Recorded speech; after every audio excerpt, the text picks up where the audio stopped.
All right, let's talk about cuts. If you're worried about the cuts, then you need to be training harder around the year. But I'm owning this. I believe it's the right thing to do for a variety of those reasons I just stated. So cuts have been a huge topic of conversation since they were announced a few days ago. And when I first heard about it, I wasn't going to make a video on it because I don't mind the cuts. And there's a lot of people complaining about the cuts, and I have absolutely nothing to complain about because I kind of like the cuts. So I've been asked about it by some people and figured, why don't I explain a little bit about why I like it. Then I saw the Barbell Spin put out some data that reflects why I like it too. So I think between that, might be worth coming out here and just giving my opinion on the cuts. So, CrossFit has announced they will be cutting the individual athletes. There will be 2 sets of cuts. The first cut will happen after Friday night. So individual athletes will compete on Thursday and Friday. After all those events are done, then they will cut the bottom 10, and there'll be a field of 30 on Saturday, down from 40. Then, at the end of Saturday, they will cut it again, and the remainder of the competition Sunday will just be 20 athletes. So cutting from 40 to 30 on Friday night, then from 30 to 20 on Saturday night. Now, I think it makes sense. The truth is, people aren't watching those bottom athletes. And by the time you're getting halfway through the competition, which is about where they'll be when they're cut, when they do that first cut, those athletes who are in the bottom 10, they have no chance of being on the podium and no chance of even being in the top 10. They're no longer really impacting the competition or providing much benefit to it. Sure, they could have a couple good events. There could be a couple people in that grouping who maybe could have got a top 10 finish on one of the remaining 6 to 10 events. Sure, it really doesn't make that much big of a difference on the leaderboard. And the Barbell Spin, when they posted about this, showed exactly that if these cuts had been done last year, like they will be done this year, most of the athletes would have ended up in the same spot. The podiums would have been completely the same, and really there's only some shuffling farther down the leaderboard. Some 6th and 7th places, but there's max 2 to 3 spots people are moving. And sure, you could argue that without the other events, maybe people could have went up 3 or 4 spots. But truthfully, once we're done with half of the events, you have an idea of who is going to be in that top 20 and who's going to actually be able to impact the top of the standings. And I have seen some people come out in support of the cuts, feeling sort of like I did. My gym owner does a podcast called PRs All Day with the programmer for my gym, and both of them seem to be pretty pleased with the idea of cuts. Personally, I think it's great because then it allows you to showcase the best. You know, if you're worried about the cuts, then you need to be training harder around the year. Okay. Right. I personally love cuts. And I agree that if you put in the work, you shouldn't be super concerned about these cuts, or you should have an idea of what your capabilities are and if you really have the chance to make it past the cuts. And if you don't, that's okay too. Those athletes that are finishing 30 to 40, completing the weekend is really not going to make that big of a difference when it comes to their ability to get sponsorships, because you're still finishing in about the same place. You just don't have to wreck yourself as much.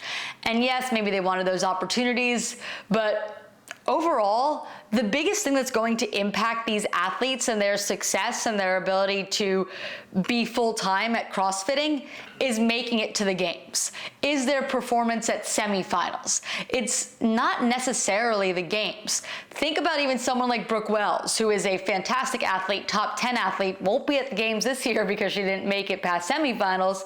She has an injury, but she's never stood on the podium. But the truth is, she's been able to make more money from sponsorships than some of the people we've seen on the podium. I would assume that she makes more money from sponsorships than Laura Horvath, who has been on the podium multiple times and is the heir apparent to win the CrossFit Games this year. Brooke Wells, who won't even be there, likely has more sponsorships than her. So my point there really is you don't have to be the top athletes to capitalize on this opportunity anyway. So when people say that, oh, they won't get to complete all the events, that sucks for the athletes, realistically, for most of them, making it there is what is going to make the biggest difference in their ability to make this into a full-time career. It's not necessarily whether you finish 21st or 19th. Now, the difference between 30th and third is huge, yes. But if you're contending for third, you're probably not worried about being cut at 30th or 20th. So for those athletes who are being cut, most of them, it's not going to make a massive difference in their ability to capitalize off of this opportunity. Now, for these cuts not to be something that a ton of people complain about, although people will complain about it either way, with cuts, without cuts, people would complain. But what will help is if the first 6 to 8 tests that we do see before the cuts are very balanced across broad times and modal domains. The core of CrossFit. If we see that balance, I think a lot of people are going to be much happier with the cuts and can make less arguments that say an athlete in 21st could have finished 10th. Also, the cuts allow the people who are behind the scenes programming, Adrian Bosman, Dave Castro in his new role, who has owned up to the fact that these cuts, his decision. I'm not in this role as to win popularity points. I'm in it to make the right decisions that I think drive the sport forward. It's going to allow Bosman and Castro to do more interesting things with the test, because when you have so many bodies to run through it and little space and time, you have more constraints. Now that you have less people to run through it, you have more time, more space, and more ability to get creative. That's something to be excited about. That's something that's going to allow more interesting testing on Saturday and Sunday. Those are things people should be excited about. Also, when we go to Sunday and there's just 2 heats likely, depending on the floor, or maybe just 1 if it's outside, everyone is going to be excited about those heats. The reality is, and this is from someone who's watched a ton of regionals and semifinals, been to 7 games, people aren't watching those worst heats. They're not watching them online, and they're not watching them in the stands. The stands are almost empty, except for people who are cheering on their friends and family, which is amazing, but they're not filling the stands for those heats because those aren't usually the big name athletes, and those athletes aren't going to be impacting the top of the leaderboard. When you only have 1 to 2 heats, people are gonna be watching. It's going to bring more eyes, and people are gonna be more excited for what they do get to see. I also think some of the athletes that expect to finish on the lower end anticipate there may be cuts. We have had years and years and years of cuts at the CrossFit Games. Maybe not exactly like this set of cuts, but we've seen cuts before. So there is some precedent here. We've seen in the past when a ton of athletes went in 2019 that a lot of them were just excited to be there. We had 2 athletes, 3. that was including Alessandro. two right? athletes, yeah, but we they had make that 2 cuts. athletes essentially that Yeah. qualified as a result of that. Payam from for Iran, and then Laura Erlang for Namibia. Yeah. And they both had and they only both had Payam and Laura both had one event. Right. Payam almost made it through. Yeah. He was close. He was close. But both had an awesome And experience. they were smiling. I go back and I look at those videos that that we got to take, right. and they're smiling almost the whole time. And also, the truth is, they don't have to compete. If they're really upset about the cuts, they don't have to travel to Madison. They don't have to spend that money. They earned it, and I would imagine they want to be there. But if these cuts are really that horrible of a thing, like, they don't have to go. That's kind of a harsh way to look at it, but it is the truth. And like I posted that soundbite from Jamie Lee, my gym programmer earlier, if you're really worried about these cuts, get better. Another really big thing that I think is fueling these cuts, and also I want to point out that Dave talked about rebranding the cuts as opportunities to advance as opposed to cuts. I think that would have been a really smart move. I think we may have had a little bit less uproar just based on the rhetoric we're using to describe it. If you call it opportunities to advance, it seems like something you earn, which is the truth. You earn not being cut. But when you say the word cut, it just sounds more severe.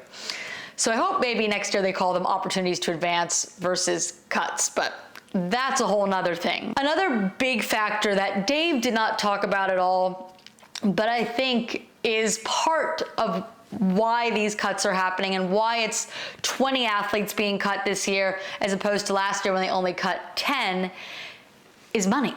It's expensive to run more heats. That's the truth. It's expensive to broadcast them. It's expensive to have the judges there. It's expensive to have the medical staff. It is just more money to have more heats.